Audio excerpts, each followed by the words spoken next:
I will tell you how to load data in R or RStudio, and then how to change the column name, how to filter observations based on certain condition, and how to delete columns. So let's first start by loading the data. Loading data in RStudio is a very easy task.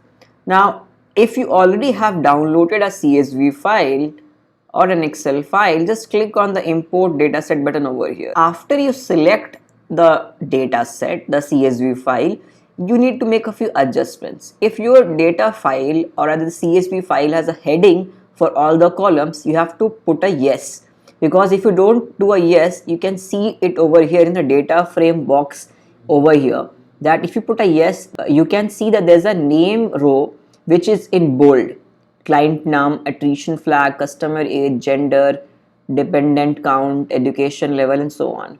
But if you put a no, this will get automatically included in the data, and you will get a new column name given by RStudio itself, which is V1, V2, and so on. So we know that client num is not an observation but the name of a column. So I'll write yes. After that, most of the thing is done by RStudio. Just import here. So the data gets imported and it gets loaded into this kind of a box, the data viewer box. I call this the data viewer box. Now let us start changing few things over here. So the first task which we will perform over here is we will try to change the column name, one of the column names. So let us just change the customer age column into age, because we know that it is the age of a customer, so we don't need to write customer in front of age. So let's not change this in the bank churners data frame in which we have stored, but let's try to make another data frame and in that we will change it. Before we do anything, we'll also have to load the Dipler library, and after that let's just put our command. We will not save the changed file in the bank churns data frame, rather we will create a new df change name data frame and store the change data frame in that variable or in that data frame. So let's assign that. I am passing my bank churners, so this is a way to pass on. This is assignment thing over here, and this is the data frame which I am passing on by the piping operator, Control Shift M. Now once you get this piping operator, you're ready to go. Now what do I need to do? I need to change the name, right? So rename. And what do I need to change? I need to change customer age. So let's just call customer age. And I need to change this guy customer age into age. So I'll move the cursor and just write equal to age. So over here I have renamed customer age as simply age and stored in df change name, right? And I have not changed the bank churners data frame, it's still the same.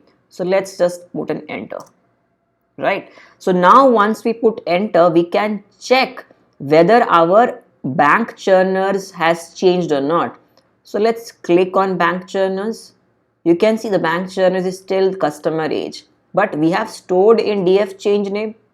So df change name, now you can see df change name has age, it is not having customer age, right? So we have successfully changed the name of a column. Now let's move to the next task, which is deleting a column. Now over here we do not really need the client number, right? So let us say we need to delete this. How do we do that?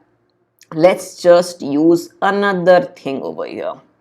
We will again not touch our bank churners or df change name. We will create another df. We will call that as, let me copy this thing first, df change name delete column, del col, alt minus, and I will use this guy to change. Control Shift M. Now what do I need? I need to just remove this column, client num thing.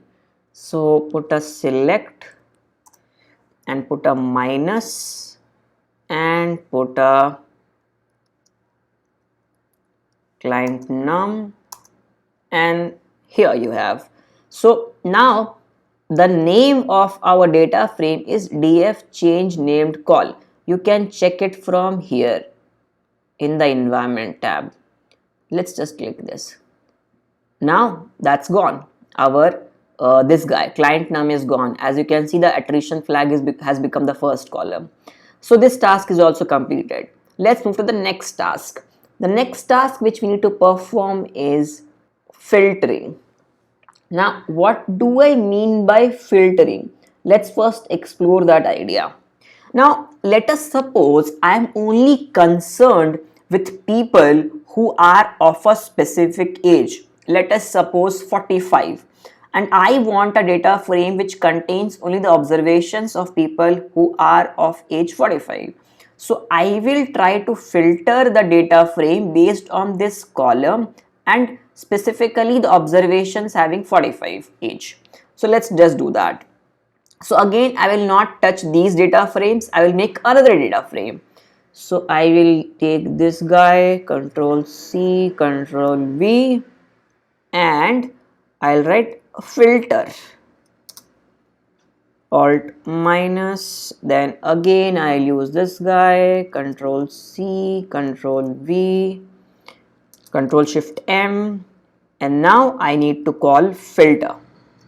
Now what do I need to do? I need to check whether my age is 45 or not, and I will only and only take those observations.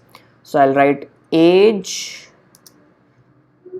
equal to 45. So now you can see that our df change name call filter, del call filter has only 486 observations, which means there are only 486 rows which have the age 45. Let's just click on this and check. You can see all the age are 45. You can also have a sanity check over here. Right, unique, and what was our, this is our data frame, unique data frame dollar age. See, the unique values of age is just 45. So what all we have done over here, we have changed the name of a column and stored that in df change name. We have deleted a column and stored that in df changed name del call. We have also filtered observation based on age criteria that we have stored in df change name call filter. Now what are the functions which we used over here? The first thing to load data was pretty simple, read.csv.